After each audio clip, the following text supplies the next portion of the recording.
Recentemente, num seminário de jornalismo científico realizado em Porto Alegre, com a promoção da Sociedade Brasileira do Progresso da Ciência e a Universidade Federal do Rio Grande do Sul, chamados a falar sobre o Tome Ciência, nós colocamos uma questão, que entre a poesia da descoberta e a praticidade da invenção, a gente ficaria com um lado poético, a capacidade do homem de descobrir e divulgar a ciência com esse lado, com a participação do homem mais do que a praticidade tecnológica.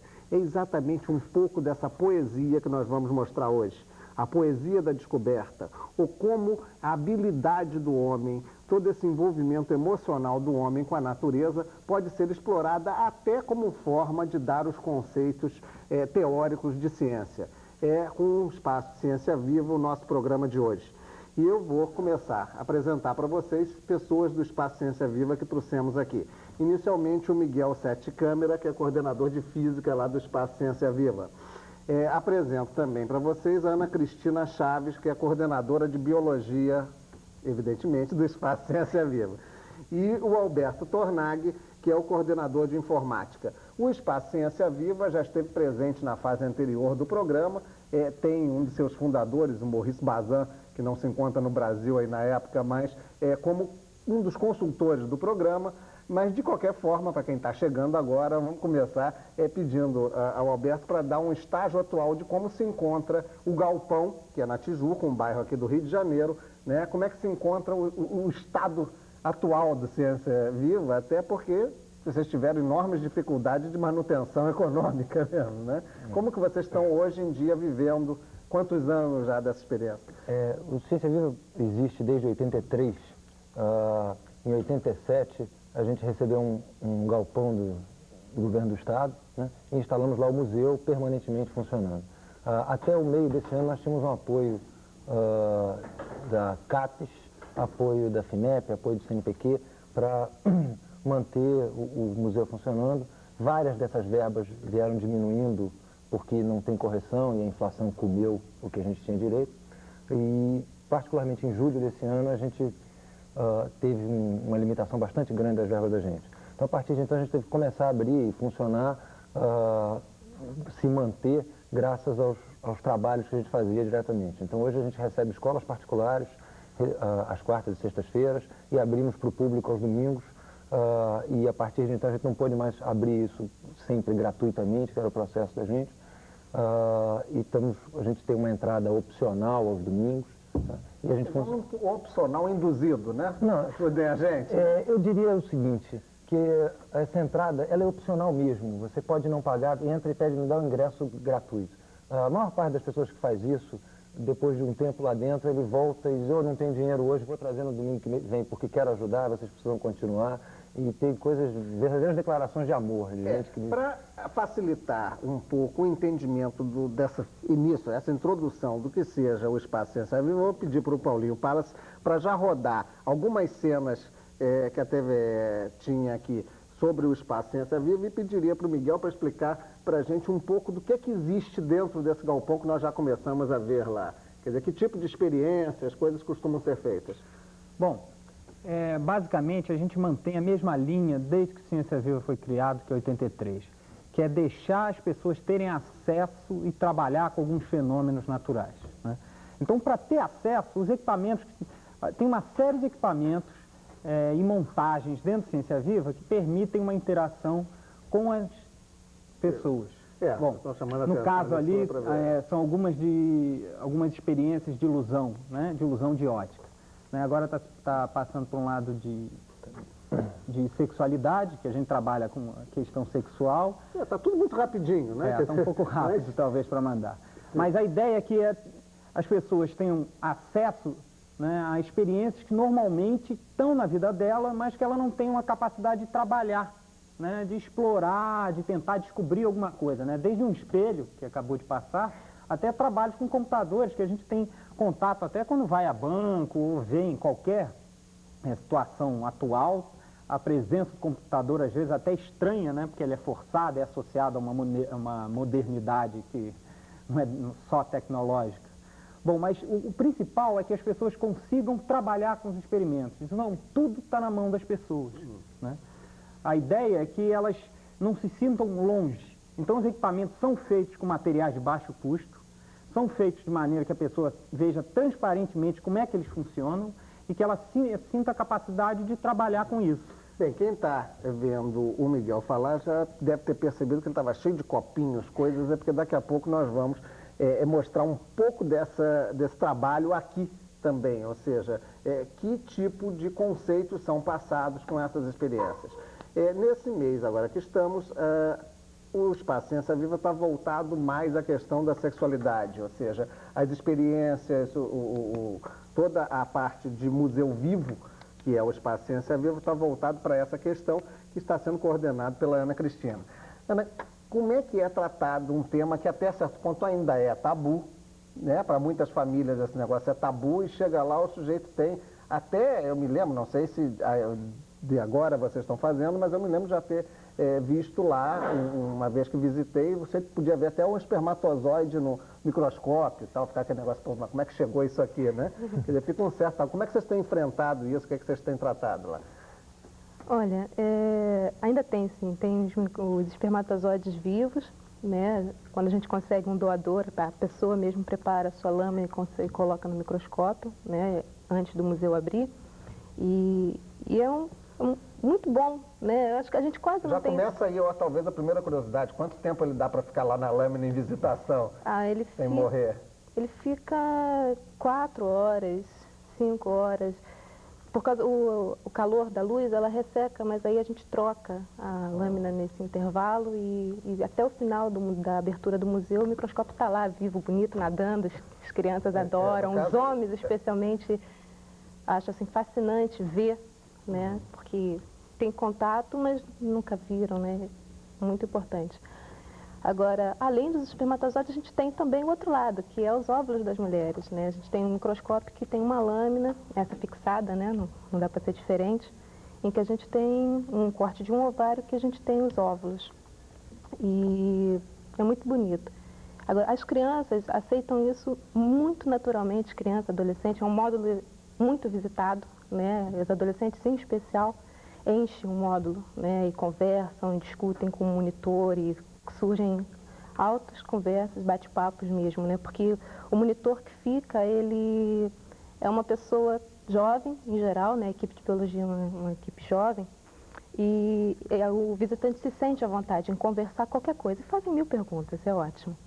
Além disso, a gente... Todo aquele negócio que às vezes é meio difícil, que em casa não dá para perguntar, você sente que ali há um espaço de soltar-se? Eles se sentem muito à vontade, porque o próprio museu, ele tá toda essa atmosfera, né, de você fazer tudo, perguntar tudo, experimentar tudo. Então é um lugar que ele se sente livre, né? Então ele pergunta, discute, quer mexer. A gente tem, né, do lado do microscópio com espermatozoide de óvulo, a gente tem os fetos. Nós temos vários fetos em diferentes estágios de desenvolvimento e também muito atrativos. As crianças mexem, olham, veem como é que é um fetozinho de dias, fetozinho de 4 meses. E os pais reagem bem a essa questão também? Reagem. É muito raro a gente ter um pai que não quer que, mas em geral o pai leva, ou então quando o pai não se sente muito à vontade, ele deixa o filho e sai de perto, vai ali no microscópio para ver flores e plantas, daqui a pouco volta. Mas isso é muito raro. Em geral, acho que a mentalidade está mudando, né? Hoje em dia a gente está se discutindo muito essa questão da educação sexual na escola, na televisão, né? Então, nós fizemos até um programa aqui sobre isso. Exato. Então, acho que a mentalidade das pessoas está mudando um pouco. Né? Certo. Esse aspecto, Alberto, que eu até referi-me aqui na abertura, quer dizer, esse lado emocional que vocês buscam sempre, a interação da criança, do jovem, com o experimento como uma forma de desmistificar um pouco essa noção que a gente tem da tecnologia como uma coisa inacessível ou espantosa, fantástica, né? Coloca pra gente um pouco de como é que vocês pensam esse aspecto.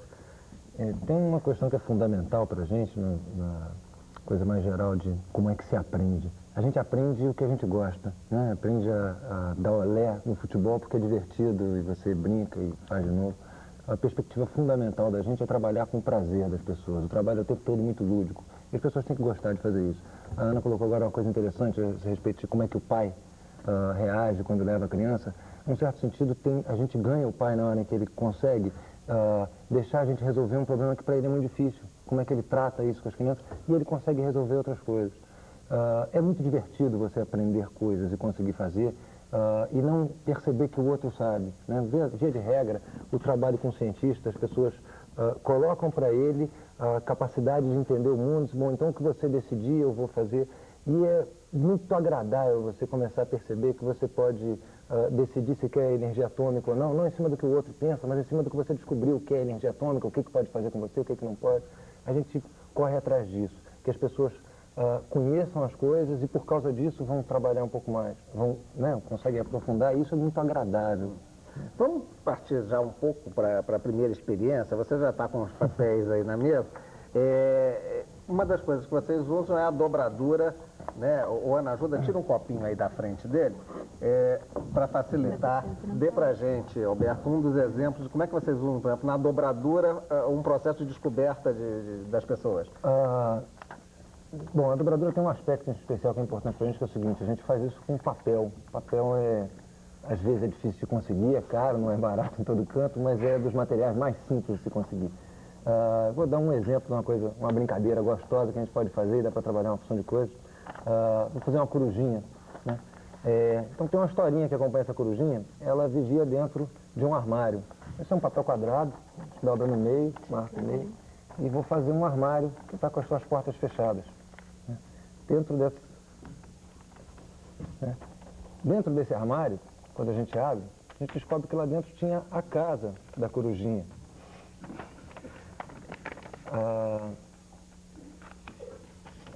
Essa corujinha era uma corujinha japonesa e muito bem educada. Quando batem na porta da casa dela, ela cumprimenta as pessoas.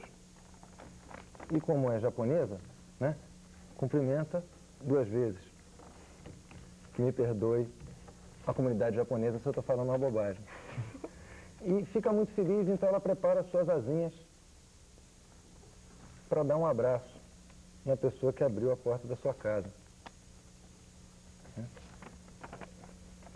E dá um abraço bem apertado.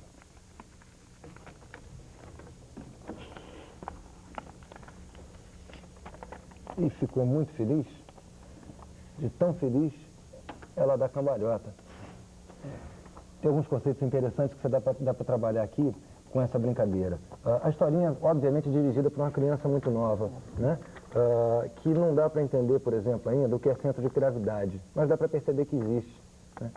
Na hora que ela trabalha uma coisa dessas aqui, fica mais ou menos óbvio para quase todo mundo que o peso dessa coisa deve estar situado aqui na frente, por isso ele está caindo, né? É um conceito difícil que a gente vai trabalhar no 2º grau e que você consegue apresentar a ideia da existência dessa coisa para crianças muito jovens. Várias coisas você pode trabalhar, como o conceito de ângulo. Depois do papel dobrado, você marca essas coisas, né? O conceito de área, você tem essa figura inicial, né? Tem o dobro da área da segunda, né?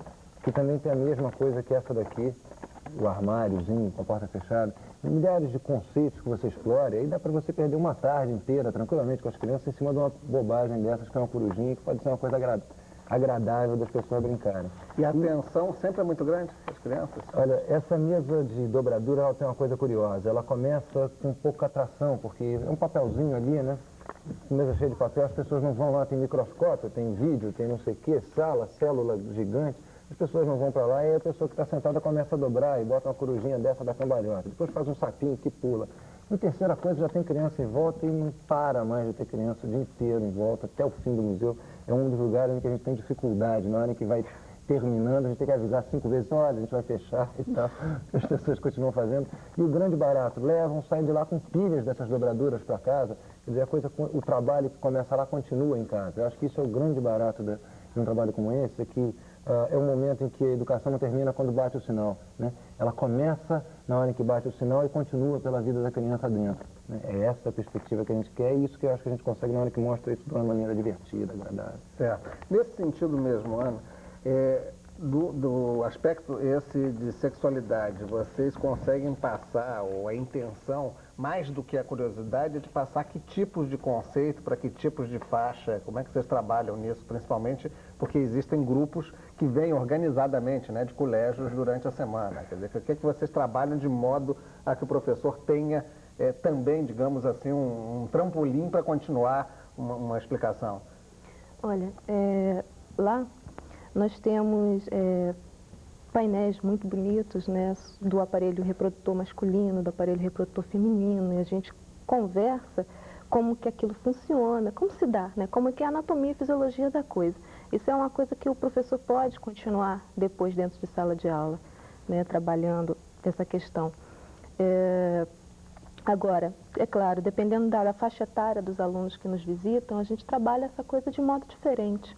Né? Inclusive, nós temos uma bancada que é dos métodos anticoncepcionais. Então, quando são crianças muito pequenas, a gente tem, né, uma certa metodologia de trabalho diferente de quando a gente recebe alunos de segundo grau. Né? Normalmente, os alunos de segundo grau já sabem a maioria das coisas, um começa a ensinar o outro, né, a conversar com o outro, e nessa coisa de brincadeira, um aprende, né, eles vão trocando conhecimentos que normalmente dentro da escola eles não fazem. Né? Ou se fazem escondido, fazem no cantinho, longe da professora, longe de uma pessoa mais velha. Né? Agora... Quer dizer, com isso a continuidade do trabalho do professor certamente fica facilitada, né? Porque antes de determinados temas, o professor costuma acompanhar, né, os alunos. Quer dizer, abre até essa perspectiva. Diga, Vera. Tem uma coisa que a gente está começando agora com os professores e tem começado a conseguir, é pedir ao professor que nos visite antes.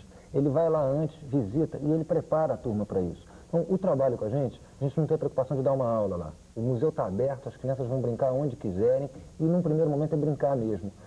Ela brincou, a gente tem lá, por exemplo, um órgão, né, que são só tubos de PVC, a criança... E é estranho, porque é um pedaço de cano que você bate nele e toca uma nota, no outro toca outra nota. A segunda vez que ele vem com uma pulga atrás da orelha. Como é que funciona aquela droga? A primeira vez ele só faz música mesmo, a segunda ele vem com a pulga atrás da orelha. Se o professor foi antes, ele preparou e desafiou as crianças para isso, e é em cima dessa pulga, dessa dúvida, dessa curiosidade de como é que aquelas coisas funcionam, que o professor pode continuar o trabalho deles na escola depois. Na biologia tem uma dificuldade grande, a maior parte das escolas não tem microscópio para continuar isso. Né? Então, volta, e ele vê uma vez, faz um painel geral, volta uma segunda vez e vê mais especificamente o que quer. Né? A perspectiva é que o professor consiga essa continuidade em cima do trabalho que ele está desenvolvendo. E qualquer tema, qualquer daquelas coisas, você pode aproveitar para desenvolver o que você quiser. Bem, vamos para uma outra experiência. O Miguel vai ter que voltar a se preparar, enquanto isso a gente vai falando aqui com ele. Exatamente que é a bolha de sabão, né? O que é que você, enquanto isso já vai mandando ver, mas o que é que você já consegue fazer em termos de conceitos com a bolha de sabão? Bom, eu acho que quase qualquer pessoa, né, deve ter já brincado ou tentado brincar, né, quando criança ou até maior, fazer bolha de sabão. Normalmente era água, sabão misturado. É difícil você fazer uma mistura que não funcione, né? Mas feito... eu uso muito essa metáfora, né, de você falar, feito bolo, não é só farinha, açúcar e ovo, né, tem uma quantidade melhor para você fazer algo. Então você tenta soprar, às vezes as bolhas saem ou não, né. As pessoas que ficam assim, eu digo que não são pessoas que têm uma ambição muito grande na vida, né, então elas podem trabalhar com um canudo um pouquinho maior, fica mais fácil de fazer bolhas melhores. Será que as bolhas vão trair ele? Não, ou não, já começou. Elas estouram. Agora, você não precisa fazer no ar, não estão nem querendo ficar. Engraçado que antes, aí para quem está vendo em casa, elas davam certinho. Agora chega na hora, é assim sempre, né? Televisão tem dessas coisas. Quando chega na hora exata, mas essa já está... A gente usa muito. Claro que aqui tem como a corujinha da dobradura, né? Tem um lado que é ganhar a pessoa para o equipamento. Né? Muito dos problemas de você ensinar ciência é que a pessoa chega naquele equipamento dito científico e não tem contato nenhum. Ele nem entende porque aqueles ferros estão ali, aqueles fios, aquilo pode dar choque. Então a gente quer ganhar ludicamente ou ganhar afetivamente a pessoa para o fenômeno que ela vai fazer. Então começa fazendo dobraduras, podem ser bichinhos, etc. Começa fazendo bolhas de sabão, né? A gente pede que, ó, as pessoas não tenham medo. Então vamos molhar, que a bolha, se ficar seca, a mesa estava molhada aqui, um pouquinho que a gente ficou falando, já secou, né? A gente tinha preparado aqui o negócio molhado, já secou, né?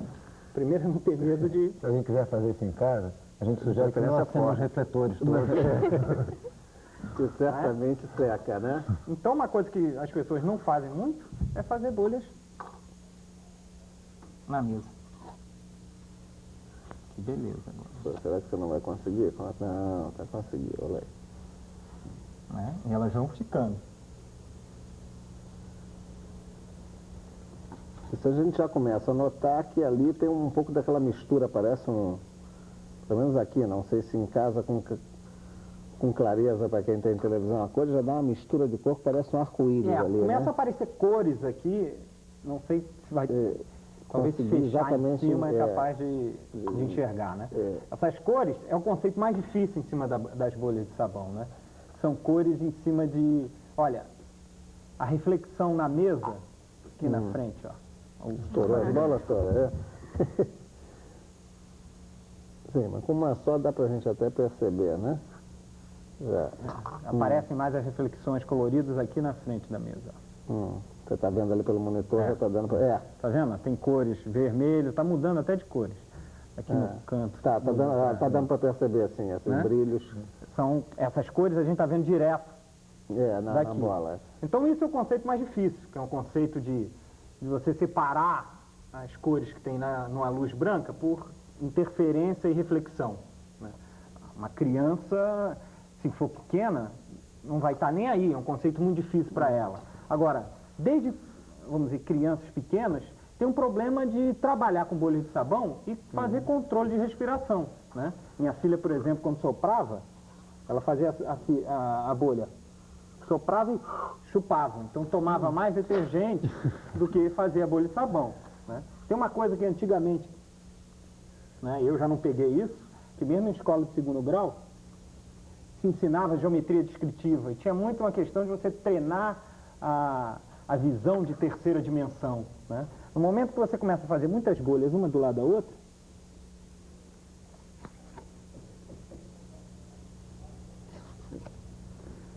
você começa a ter uniões, né? Uniões das bolhas, interseções com ângulos definidos, com posições definidas. Então, ajuda você a trabalhar em localizar onde é que elas estão, né? Um trabalho um pouco maior com isso é tentar fazer as pessoas que estão com isso descreverem como é que estão arrumadas as bolhas.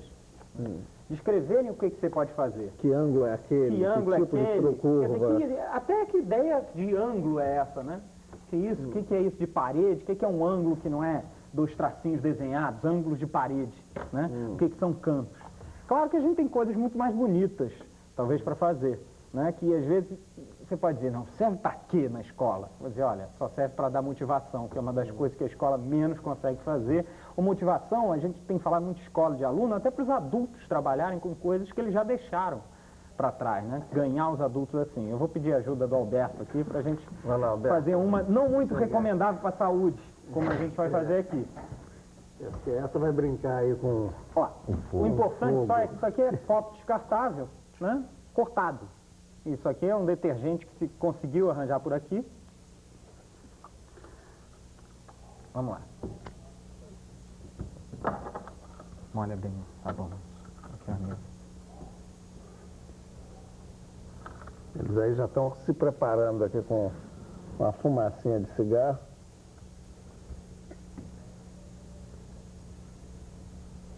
Você segura a fumaça dentro, né? Agora, depois Alturas de aí, alguns tremores de terra, às vezes ocorrem erupções vulcânicas. Né? Isso aqui é divertido, claro, tem um aspecto muito interessante, é ver que o sabão aqui funcionou feito uma película plástica, né? Na hora que ele furou, ele encolheu todo, expulsou o que estava ali dentro, né? Com a fumaça fica mais visível, né? Tem maneiras mais saudáveis de fazer essa fumaça, um pouco mais difíceis, que é usando fumaça de gelo seco, né? Quem já jogou aquele gelo dentro d'água sabe que sai aquela fumaça. Quem vê muito programa de televisão vê que de vez em quando ele joga uma fumaça no chão, né? Certamente não é um monte de contra-regra só para cigarro, né? Como a gente fez o Alberto fazer aqui. Bom, isso aqui ilustra uma coisa principal do jeito que a gente tenta trabalhar no Ciência Viva, que é com materiais muito simples para as pessoas mexerem, né? E com fenômenos que são bonitos.